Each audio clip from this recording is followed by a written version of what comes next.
So we'll hear a little bit of some stuff you've done previously in a minute.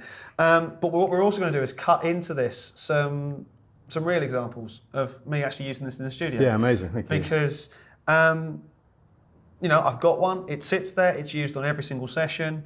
I was always a fan of the 008, the first. I'm going to say the first of the kind of the rack-mounted. It was, yeah. I think pre's. it was built. We did a graphic EQ in the middle of doing the console originally, the 8024, and then they did the 008 and a 510 and the 520 sort of 5.1 volume controller, which was integrated into the desk. But the 008 was, our longest-selling product outside of the 8024, which we sold for I think nearly 15 years, if my memory serves me correctly.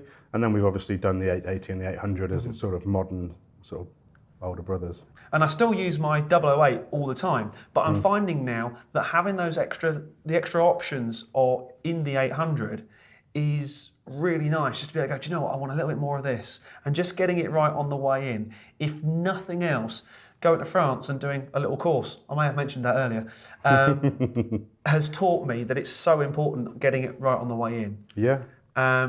It sounds ridiculous that we now rely, or we think we rely so much on fixing it in the mix, or call it what you will. It's such a terrible phrase that gets overused all the time. Yeah, but I mean, you just have to look at plugin processing. There's so much of it is amazing. Stacking plugins, distortion, saturation. It's all getting better and better and better. But the one thing I find personally, anyway, is that I would use 10 plugins where I would use one piece of hardware to do the same end result, and they can sound the same or they can be just as good. But I think one knob, twist it and you're done, is a lot better. Then it's our job as designers to sort of take the technology away from you so that you can just create. You want a slightly fatter kick drum or some more sheen in your cymbals. You don't have to make a choice about whether you go to the Pultec or you go to this or you're going to apply a little bit of that.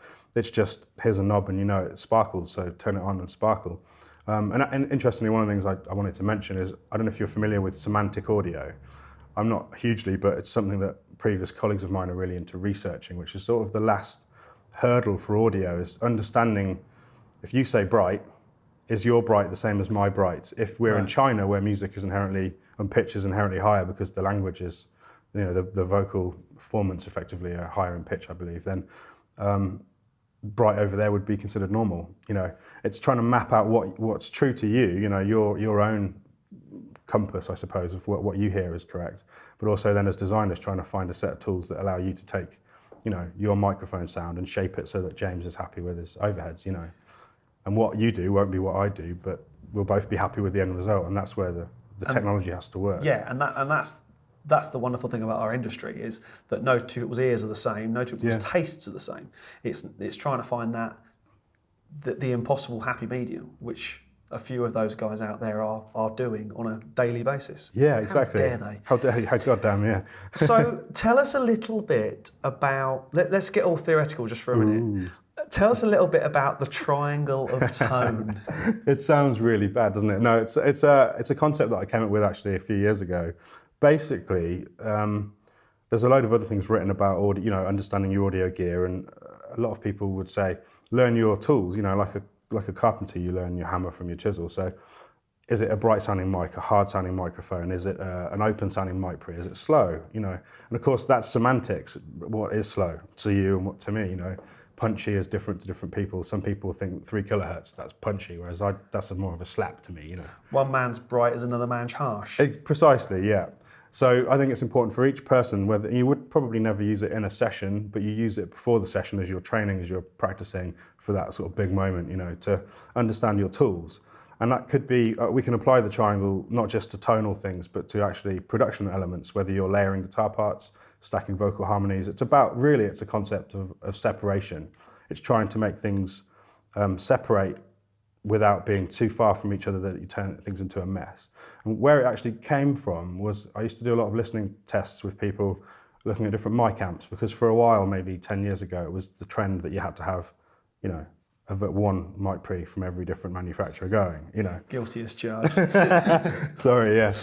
You know, and I think that's cool, especially great for learning all the different flavors. But really, you know, as you well know, we said earlier, a record comes from the song and from the performance, and it almost, as long as the mic amp's good, you're going to get that performance. So, you know, within certain subjective boundaries, you've got, you know, a choice to make of which one, but you don't need to pick one per kick drum, one per snare.